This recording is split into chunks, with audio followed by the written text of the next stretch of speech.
Sentuh. Bismillahirrahmanirrahim. Assalamualaikum warahmatullahi ta'ala wabarakatuh. Alhamdulillahirabbil alamin, wassalatu wassalamu ala asyrafil anbiya'i wal mursalin sayyidina Muhammadin wa ala alihi wa sahbihi ajma'in. Subhanaka la ilma lana illa ma 'allamtana innaka antal alimul hakim. ولا حول ولا قوة إلا بالله العلي العظيم. رب اشرح لي صدري ويسر لي أمري واحلل عقدة من لساني يفقهوا قولي أما بعد.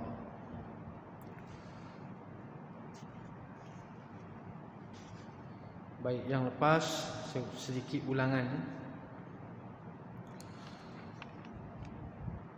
Di dalam ibadat secara umum ada di sana perbahasan yang disebut sebagai fadail. Yang kedua adalah disebut sebagai masail. Yang dimaksudkan dengan fadail adalah fadilat di sebalik ataupun di pada setiap amalan, ganjaran yang dijanjikan oleh Allah Subhanahu wa taala ataupun Rasul dalam sesuatu amal. Seperti mana banyak contoh. Saya buat satu contoh yang berkaitan dengan solat jamaah, yang saya sebut beberapa kali tentang menghadiri solat jamaah. Bukan isunya adalah bilangan tersebut 27 ataupun 25. Isunya adalah lebih. Berapa pun tak kisah, janji dia lebih. Lebih ni menunjukkan banyak, itu dipanggil fadilat. Dan ramai di kalangan kita yang lebih meminati bila sebut tentang fadilat ni. Bila kata buat ni, okey, apa ganjaran dia? Apa amalan ni? Apakah balasan dia? Apakah pahala dia? Banyak mana? Menunjukkan kita lebih meminati tentang ataupun permasalahan isu yang berkaitan dengan fadilat. Bila suruh buat begini, dia tanya apa ganjaran dia, apakah fadilat dia. Bukan tak bagus, tapi itu nombor dua. Yang pertama adalah kita belajar tentang masail. Bila berlaku begini, apa tindakan kita? Contoh dalam solat sendiri pun banyak masalah-masalah, isu-isu yang berkaitan. Oleh kerana tidak mendalami hukum hakam ataupun tidak belajar tentang hukum hakam, lebih berminat kepada ceramah yang berbentuk fadilat, menyebabkan kita tak tahu bila berlaku satu-satu isu. Contohnya dalam solat sendiri. Apabila imam menambah satu rakaat, sepatutnya imam berada pada tahiyat akhir. Tetapi imam bangun melakukan satu lagi rakaat pada solat isyak. Bermaksud rakaat itu menjadi 5 rakaat. Makmum di belakang ni tak tahu nak buat apa ni. Kadang-kadang belajar. Dia ada dua kategori. Yang pertama, orang belajar tentang bab hukum solat, tentang macam mana bila berlaku keadaan begitu, nak buat macam mana dia tahu. Tapi bila berlaku sendiri dan dia sendiri mengalami keadaan tersebut, dia tak tahu nak buat apa. Hilang habis apa yang dia belajar. Betul tak? Ini banyak berlaku. Tak payah tipu lah, memang berlaku je lah. Teori okey, tapi bila praktikal tak tahu nak buat apa. Itu kategori yang pertama. Dia panik walaupun dia dah belajar. Yang kedua, dia tak tahu langsung apa situasi nak buat. Yang dia tahu fadilat dia. Bila berlaku isu, imam bangun tambah satu rakaat jadi 5 rakaat, dan dia tahu itu adalah rakaat yang kelima. Dia tak tahu nak buat apa. Baik, keadaan begini, kalau bangun bersama imam, solat menjadi batal. Sebab apa? Sebab kita tahu itu adalah yang kelima. Maka kita bangun juga, dipanggil menambah rakaat dengan sengaja. Menambah rukun dengan sengaja, bukan satu rukun, banyak rukun. Dalam satu rakaat tu banyak rukun. Imam tak batal, sebab imam bukan sengaja bangun. Imam lupa, imam tak tahu, imam ingat itu adalah rakaat yang keempat, dia pun bangun. Kita bangun kononnya mengikut imam lah, tapi kita tahu itu adalah rakaat yang lebih, maka kita jangan bangun. Habis nak buat macam, duduklah dalam tahiyat akhir. Bila imam bangun beri salam, duduk tahiyat akhir juga beri salam, kita pun beri salam. Imam sebelum beri salam, imam melakukan sujud sahwi. Makmum jangan buat keras. Makmum jangan, aku tak tambah rukun, buat apa aku nak buat sujud sahwi. Imam sujud sahwi, apa yang perlu kita buat? Sujud bersama imam. Sujud bersama imam, walaupun kita tak tambah rakaat pun. Oleh kerana imam melakukan perkara sunat, sunat juga kita mengikuti imam. Begitu juga tentang permasalahan yang berlaku imam pada hari Jumaat solat subuh membaca surah As-Sajdah. Imam sujud sejadah, makmum berdiri malas nak sujud sejadah ataupun tak tahu, maka solatnya menjadi batal. Imam buat sujud sejadah, sujud sejadah bukan sunat ke? Ya, sujud sejadah adalah sunat apabila kamu sembahyang seorang diri. Nak sujud ke tak nak sujud, itu terpulang kepada kamu. Dan ketika kamu menjadi imam, kamu nak sujud ke tak sujud, terpulang kepada kamu. Tetapi apabila kamu menjadi makmum, imam melakukan sujud sajadah, makmum wajib mengikut sujud sejadah imam. Kalau berdiri juga malas nak sujud sejadah ataupun tak tahu kenapa imam sujud, ini lebih parah lagi lah. Ini sujud kenapa ni? Ataupun jangan-jangan datang solat subuh hari Jumaat menyebabkan dia tak tahu, menyebabkan dia lupa. Imam sujud sejadah, dia rukuk. Jadi menyebabkan solat menjadi batal apabila tidak mengikuti imam pada perkara pada yang sujud sejadah. Ini baca dalam kitab mana-mana, kitab fiqh pun ada sebut tentang perkara tersebut. Ini adalah muktamad. Jadi itu dipanggil apa? Fadilat. Bukan, itu dipanggil sebagai hukum. Jadi sebab itu yang berkaitan dengan masail adalah menyentuh tentang hukum hakam, bukan menyentuh tentang fadilat. Kebanyakan kita jumpa di masjid-masjid ada buku hadis nama dia Fadilat Amal, Fadail Amal. Bagus buku tu, tapi itu adalah berkenaan dengan fadilat, berkenaan dengan ganjaran sesuatu amalan. Tapi kalau dalam bab masail hukum hakam, ini kena belajar. Ini tak boleh baca. Ini kena belajar, kena berguru tentang permasalahan yang berkaitan dengan hukum. Dia kata, kita tahu satu-satu hukum kita kena sampaikanlah. Walaupun satu hukum kita kena sampai. Kerana apa? Dia berpegang dengan hadis. Baik, ini salah faham hadis. Saya sebut hadis Nabi SAW mesti dipahami dengan neraca Al-Quran. Hadis tak boleh difahami dengan semata-mata kita melihat satu hadis. Mesti difahami yang pertama dengan melalui konteks Al-Quran. Kerana jika dilihat hadis itu secara literalnya bercanggah dengan Al-Quran, maka didahulukan Al-Quran. Adakah terdapat realitinya bercanggah? Tak. Sebab itu kita kena belajar, dipanggil mukhtalaful hadis. Macam mana nak berhadapan? Apakah peranan ulama? Macam mana ulama buat bila berlaku seolah-olah ada percanggahan dari sudut zahir? Sebenarnya tak. Seolah-olah berlaku percanggahan. Macam mana nak buat? Sebab itu nak faham hadis kena tengok Quran.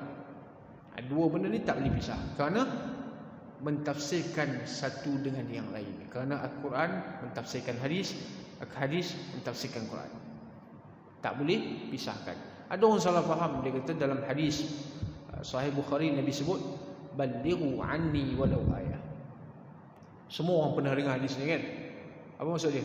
Sampaikan daripada aku walaupun satu ayat. Kalau orang pernah datang kuliah sekali pun mesti dia pernah dengar ya. Jadi dia baru belajar ataupun dia baru tahu tentang satu-satu hukum. Dia kata, Nabi kata sampaikan satu ayat. Bermaksud banyak mana yang kamu tahu, kamu kena sampaikan kepada orang. Betul. Kita tak boleh sembunyi ilmu, itu betul, itu fakta. Sebab dalam hadis Nabi sebut, dalam hadis yang lain, man katama ilman alimahu uljima yaumal qiyamah bilijamin min nar. Hadis Tirmizi. Siapa yang menyembunyikan ilmu yang dia tahu, siapa yang menyembunyikan ilmu yang dia tahu, sama ada berkaitan dengan tauhid, berkaitan dengan hukum fiqh, berkaitan dengan hadis, yang dia belajar dan dia tahu, uljima yaumal qiyamah. Uljima ni dipakaikan besi dekat mulut dia. Itu maksud dijam pada hari kiamat. Tapi hadis yang Nabi kata sampaikan satu ayat itu bukan hadis suruh berdakwah.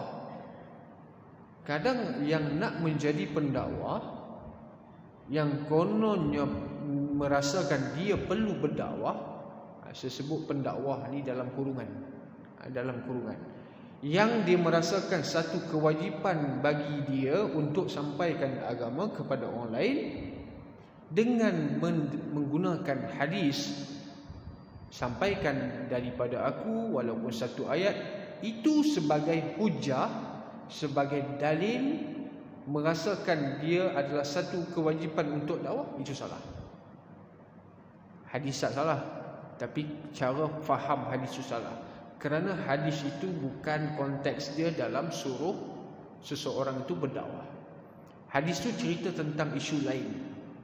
Sebab itu bila kita baca penuh teks dia membawa maksud lain. Sebab dalam hadis itu kalau baca secara penuh, balighu anni walau ayah wa hadisu an bani Israil wala haraj. Wa man kazaba alayya muta'ammidan falyatabawwa maq'adahu minan nar. Sampaikan daripada aku walaupun satu ayat. Konteksnya adalah sahabat yang tidak mendengar wahyu daripada Nabi, yang tidak hadir majlis bersama dengan Nabi kerana mereka memikul tugasan lain. Jadi Nabi amanahkan kepada sahabat-sahabat yang dengar, tolong sampaikan orang yang tak dengar. Tolong sampaikan kepada orang yang tak dengar, tak hadir dalam majlis tu. Bukan hadis tu suruh berdakwah. Ini kena faham. Hadis tu adalah menyampaikan apa yang kita dengar, yang tak sampai berita tu kepada orang lain. Tapi bukan semua berita itu kita kena sampaikan ke orang. Dalam hadis Muslim, Sahih Muslim, bab yang pertama sekali Nabi pesan dah, bihasabil mar'i kadhiban. Cukuplah seorang itu dinamakan sebagai penipu idza hadasa bikulli ma sami'a. Apabila dia cerita semua benda yang dia dengar. Asal dengar ya cerita dekat orang, asal dengar sampaikan ke orang, asal dengar bagi tahu kat orang. Maka orang ni Nabi kata dialah penipu yang sebenar. Bukan orang cerita kat tu. Yang tolong sampaikan tu lah dipanggil sebagai penipu. Sebab apa? Lebih lagi ia yang berkaitan dengan agama. Kerana tak semua benda kita kena telan bulat-bulat. Kena selidik dulu betul ke tidak. Kena kaji dulu betul ataupun tidak. Sebab itu saya tak larang apabila orang itu bertanya dalil dekat saya. Apa dalil dia? Apa dalil dia? Okey. Kalau dia tahu bahasa Arab, saya bagi tahu dia dalil. Kalau dia faham bahasa Arab, saya bagi tahu dalil. Ataupun dia boleh faham bahasa, dia boleh faham maksud Al-Quran dan hadis, okey, kita boleh bagi dalil. Tapi kalau tak faham bahasa Arab, lebih-lebih lagi bahasa Al-Quran dan hadis, bagi dalil pun dia tak boleh nak rujuk mana-mana. Dia tak boleh nak ambil faedah daripada dalil kecuali dengan menggunakan terjemahan. Jadi kita perlu sedar diri jugalah, kita ni berhak untuk mencari dalil ataupun tidak. Kerana dalil tak semuanya boleh istidlal. Itu faham tu. Tak semua dalil kita boleh ambil hukum daripada dalil. Kalau saya bagi hadis sahih pun, ada hadis sahih yang tidak diamalkan. Ada hadis sahih yang tak diamalkan. Contoh, apabila kita baca satu hadis, seorang sahabat ni dia tanya Nabi, apabila saya sentuh kemaluan saya, apabila saya menyentuh kemaluan, adakah batal wuduk? Nabi kata tak betul. Kerana dia adalah satu tubuh kamu, bukan kamu sentuh orang lain punya, yang kamu punya. Tak betul. Baik, kalau kita tak tahu apa-apa, tiba-tiba saya baca hadis tu, saya jumpa hadis tu. Jadi saya kata, oh ini hadis sahih. Sentuh kemaluan tak batal wuduk, ini ada hadis. Baik, hadis tu ada, tapi tak diamalkan. Sebab kerana bertembung, bercanggah dengan hadis yang lain daripada Abu Hurairah, "Idza afdha ahadukum biyadihi ila dzakarih falyatawadda." Bila kamu menyentuh kemaluan, hendaklah kamu berwuduk, kerana wuduk dah batal. Nampak berlaku kontradik. Yang ni cakap batal, yang ni kata tak batal. Jadi itulah peranan ulama hadis. Macam mana nak buat? Apa solusi dia? Oh, rupanya hadis yang kata tidak batal itu dimansuhkan. Dimasukkan. Begitu juga hadis kuntu nahaitukum an ziyaratil qubur. Dulu aku pernah melarang kamu daripada menziarahi kubur. Dulu satu ketika Nabi tak bagi ziarah kubur. Sekarang kata Nabi, fazuruha fa innahu tuzakkiru lil maut. Sekarang ziarah kubur. Pergilah ziarah kubur kerana dia mengingatkan kamu kepada kematian. Sunat ziarah kubur. Jadi kalau kita baca hadis yang Nabi larang tu, hadis sahih juga. Jadi berlaku kontradik. Sebab tu kita kena lihat. Bukan senang rupanya. Belajar hadis ni bukan orang, kalau belajar hadis bukan bermaksud dia hafal hadis. Tak. Bila kata, okey, saya belajar hadis, adakah saya hafal semua hadis? Tak. Tapi memahami, itu cara dia. Cara kita nak faham hadis. Baik, kita masuk kepada perbahasan ataupun sambungan yang lepas. Dalam hadis yang lain, an Aisyah radhiyallahu anha qalat, kana Rasulullah sallallahu alaihi wasallam yastaftihu as-salata bitakbir. Masih lagi dalam sifat salat. Kata Aisyah, Nabi SAW memulakan salat dengan takbir. Takbiratul ihram, iaitu dengan melafazkan Allahu Akbar. Angkat tangan itu isu lain. Angkat tangan bukan rukun. Kalau tak mau angkat tangan pun tak batal salat. Salat masih lagi sah. Cuma yang pertama ni adalah perkataan Allahu Akbar. Kalau ditambah alif lam pada Allahu Akbar, dia bunyi macam mana? Allahul Akbar. Allahul Akbar. Kalau ditambah alif lam pada lafaz akbar, solatnya masih lagi sah. Solat tidak batal. Kerana dia tidak mengubahkan sebarang makna. Dia mengubahkan daripada nakirah menjadi ma'rifah. Itu saja, tetapi dia tidak mengubahkan sebarang makna. Tapi yang mengubahkan makna apabila ditambahkan huruf. Apabila dibacakan Allahul Akbar, maka solatnya menjadi batal kerana ditambah alif pada huruf ba. Bunyinya akbar, batal. Dia bahasa Arab, dia agak complicated juga. Kita bahasa Melayu, kalau kita tambah huruf tak mengubahkan makna sikit pun. Kita tak tambah huruf, kita tak ubahkan makna. Contoh, kalau kita nak eja saya, S-A-Y-A, kita tambah A tu 10 kali. Bunyi saya, batal tak? Batal dah. Mengubah makna tak? Ubah tak? Tak, saya juga. Tapi dengan panjang. Tapi kalau Arab, dia tambahkan satu huruf, dia akan mengubahkan makna. Sebab tu dalam pengajian peringkat awal sangat-sangat ditekankan mempelajari ilmu tajwid peringkat awal, supaya kita tahu mana boleh panjang, mana tak boleh panjang, mana pendek, mana yang tak boleh pendek. Begitu. Dia bahasa Melayu ni dia senang. Kalau Arab ni dia payah. Dia nak jaga panjang pendek, dia jaga apa lagi? Sebutan makhraj huruf. Dia nak jaga apa dia dengung lagi. Bahasa lain mana ada sentuh bab dengung-dengung ni? Bahasa Melayu ada dengung tak? Ada dengung tak bahasa Melayu? Perkataan kita ada satu perkataan yang mesti kena dengung? Tak ada. Bahasa Inggeris tak ada.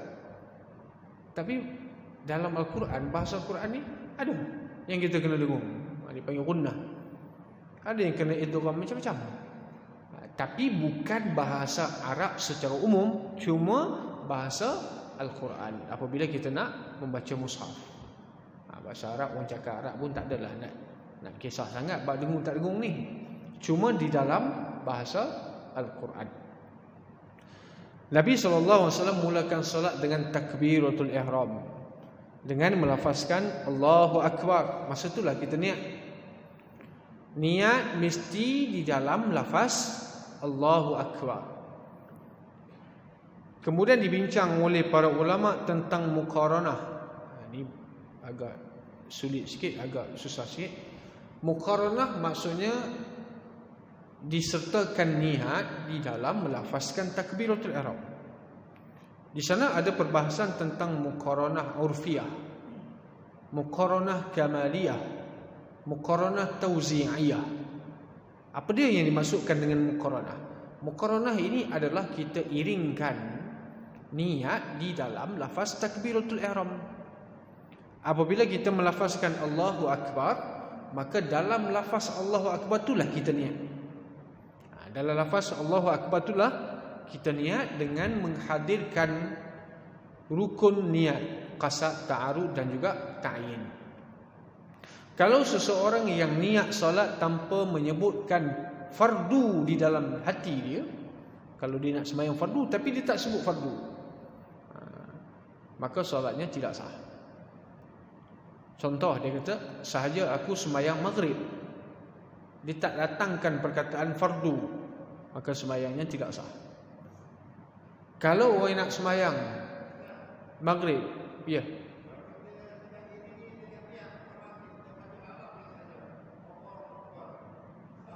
macam mana?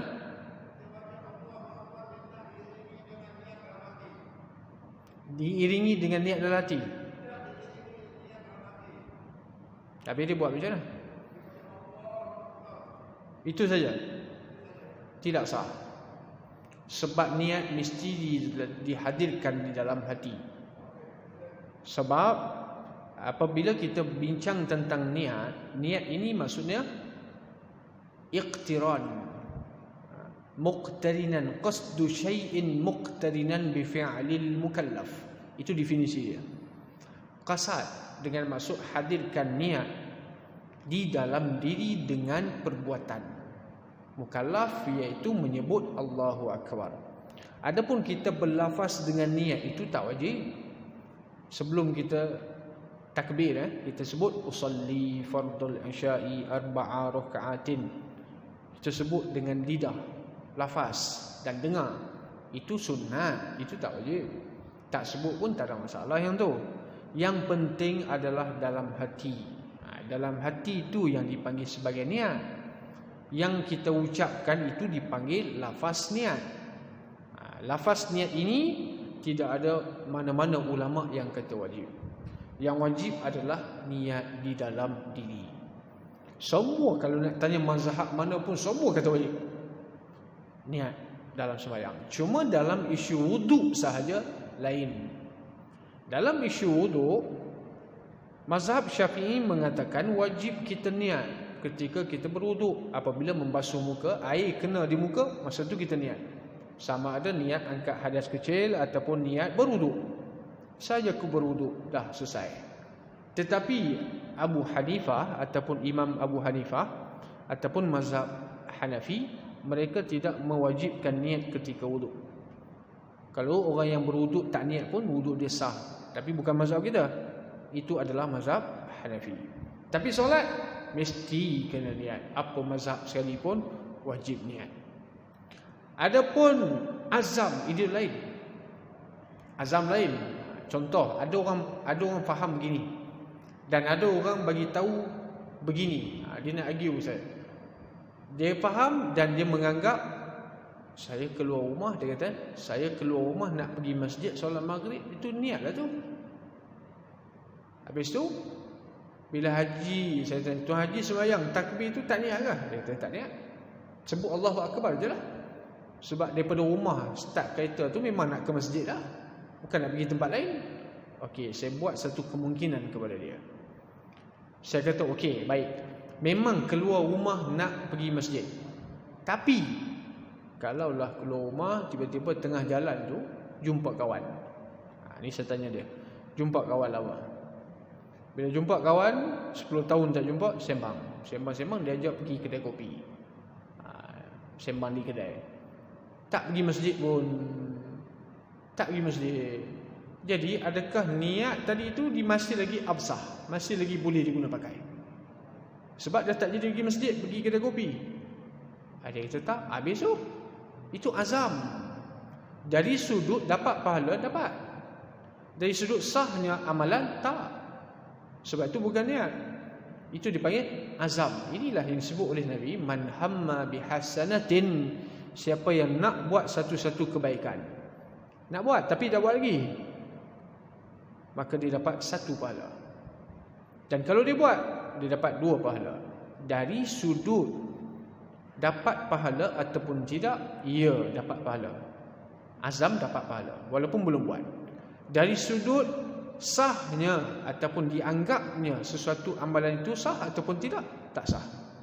Sebab dia belum lagi buat. Mesti kena dengan perbuatan. Sebab itu dalam hadis yang disebut innamal a'malu binniyat. Hanya sesungguhnya sah sesuatu amalan itu dengan niat. Kalau tak niat, amalan tidak sah. Maka di sinilah ulama bincang, niat itu tempat dia adalah hati. Ini tuan-tuan boleh buka dalam kitab Al-Azkar Imam Nawawi. Awal-awal dia bahas tentang niat adalah tempatnya di dalam hati.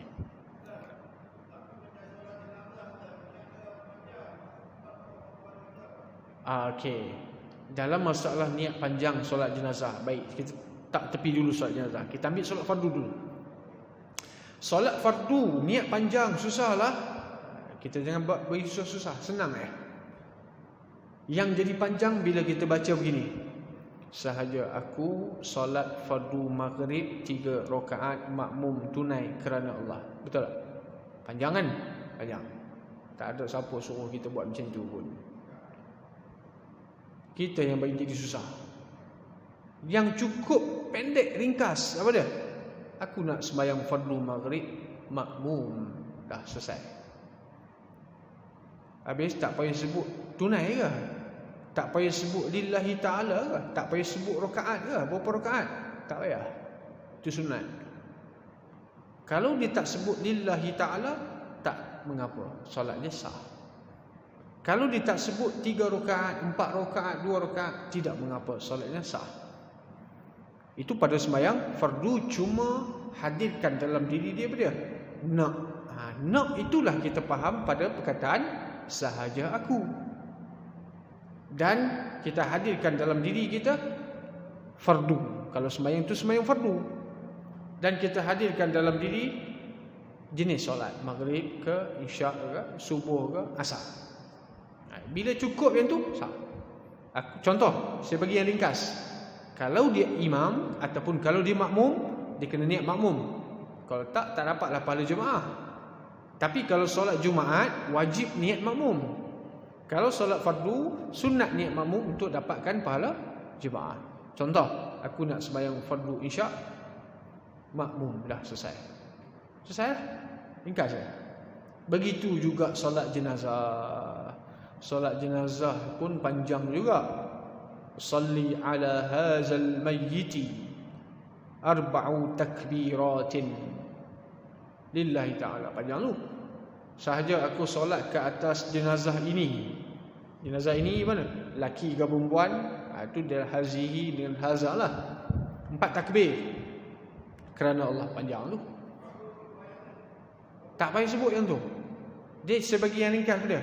Aku nak sembahyang jenazah ataupun aku nak sembahyang sunat jenazah, 4 takbir, selesai. Tak sebut 4 takbir pun sah. Tak sebut 4 takbir pun sah. 4 takbir tu macam dengan 4 rakaat. Tak sebut rakaat isyak sah lah, sah. Tak sebut dalam ni.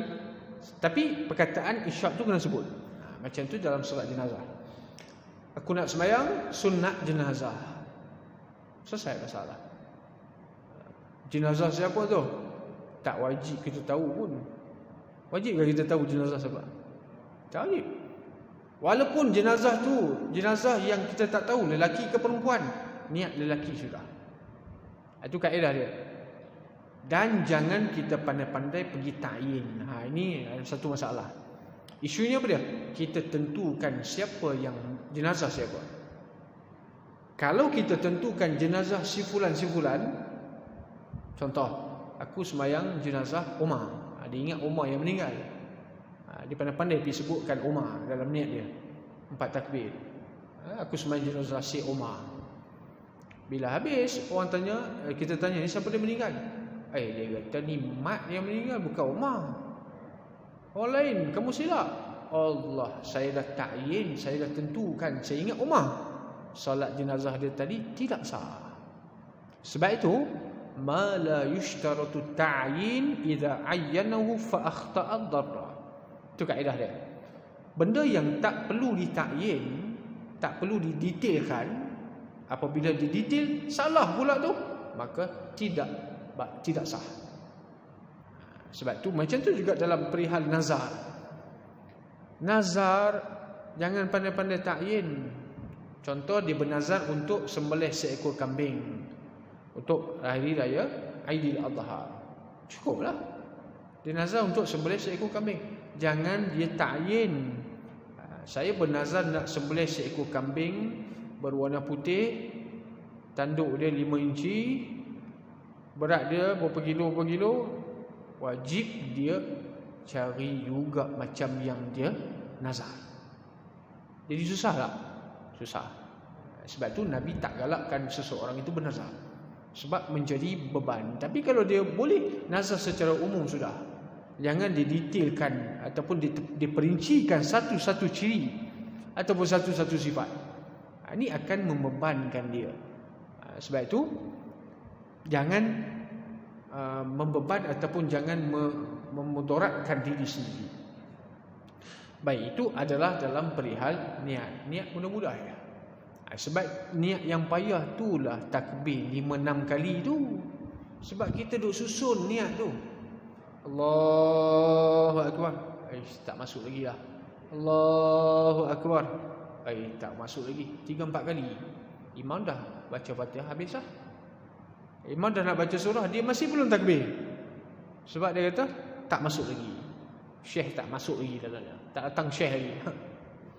Salah diri sendiri yang membebankan. Sedangkan dapat takbiratul ihram bersama imam tu lebih besar lagi. Betul tak? Adalah hadis kita bincang yang lepas. Bila imam takbir Allahu Akbar, makmum pun Allahu Akbar, itu lebih besar. Kalau dia konsisten 40 hari, dapat 2 ganjaran yang Nabi sebut pada. Selamat daripada penyakit orang munafik, selamat daripada api neraka. Itu fadilat.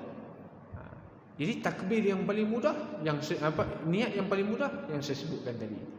Cuma lafaz tersebut yang boleh dipanjangkan adalah lafaz Allah. Berapa rakaat? Allah 12 boleh 12 rakaat boleh dipanjangkan Allah. Akbar jangan panjang walaupun 2 rakaat. 2 pun jangan. Kalau 2 bermaksud kita tambah alif kan. Akbar, itu dia akan mengubahkan makna. Jadi kalau kita baca panjang Allah, maksudnya dia tengah berfikir niat tu. Cuma jangan terlalu susun atur yang sehingga menyebabkan kita ketinggalan fadilat lebih besar. Nak kerja yang sunat, yang nak sebut lillahi ta'ala 4 rakaat, nak kerja yang tu, menyebabkan kita ketinggalan takbir bersama imam, itu rugi. Itu satu kerugian. Kemudian lepas takbir, kata Aisyah, Nabi SAW buat apa? Wal qira'ata bilhamdulillahi rabbil alamin. Dan membaca alhamdulillahi rabbil alamin. Ini merujuk kepada Al-Fatihah. Al-Fatihah wajib dibaca oleh tiap-tiap orang. Jangan kita anggap imam dah baca Fatihah, saya tak payah baca Fatihah dah. Fatihah wajib ke atas tiap-tiap orang. Sama ada dia makmum ke dia imam ke, wajib dia baca. Habis, yang kata suruh dengan bacaan imam, itu bacaan surah. Bacaan surah apa yang perlu dilakukan oleh makmum setelah imam membaca selesai Fatihah? Bila kita makmum nak baca Fatihah? Bila imam selesai Fatihah, makmum kena dengar Fatihah imam. Dan bila imam baca Fatihah habis, makmum kena amin serentak dengan imam. Serentak dengan imam itu lebih afdal daripada selepas. Imam amin, dia baru amin. Tak, itu kurang. Nabi kata siapa yang mengaminkan bacaan imam serentak, maka malaikat akan menurunkan rahmat. Itu sebab tu dalam rukun qauli, dalam rukun fi'li, yang boleh kita lakukan serentak dengan imam cuma amin saja. Yang lain kalau buat serentak dengan imam, hukum dia makruh. Dia rukuk, imam rukuk, dia rukuk, imam bangun, dia bangun. Sama. Sikit lagi nak potong imam. Kalau potong imam, batal terus. Serentak makruh. Cuma yang dibenarkan serentak adalah pada perkataan amin. Yang saya sebut yang lepas, boleh dibaca dengan 4 cara. Boleh dibaca dengan 4 cara. Yang pertama, pendek ke semua, amin. Pendek amin. Yang kedua, panjangkan amin. Okey. Dan min pun panjang. Yang ketiga, panjangkan dia, amin. Yang keempat, baca dengan imalah. Imalah ni dalam Quran ada satu tempat kan, kita bacanya lah, Bismillahirrahmanirrahim. Majreh dia bunyi apa? Majreha. Jadi amin dia boleh baca dengan amin. Bukan amin, amin. M-E-N. Dia bunyi men, dia tak bunyi min. Itu boleh dibaca. Ini boleh rujuk dalam kitab Al-Azkar. Imam Nawawi ada sebut dalam kitab Al-Azkar berkenaan dengan 4 cara bacaan kataan amin. Macam mana cara nak sebut? Baik, baca Alhamdulillahirabbil alamin hukumnya adalah wajib. Masuklah. Dah habis dah? Sekejap. Sebab saya kena berhenti lah. Dah habis. Okey, dah masuk waktu. Baik, insya-Allah kita sambung pada masa yang akan datang. Wabillahi taufiq wal hidayah. Wassalamualaikum warahmatullahi taala wabarakatuh. Alhamdulillahirabbil alamin wassalatu wassalamu ala asyrafil mursalin wa ala alihi washabbihi ajmain. Allahumma atina rahmatan min 'indika wa 'allimna min ladunka 'ilma. Rabbana atina fid dunya hasanah wa fil akhirati hasanah wa qina azabannar. Sallallahu alaihi wa sallam. Alhamdulillahirabbil alamin.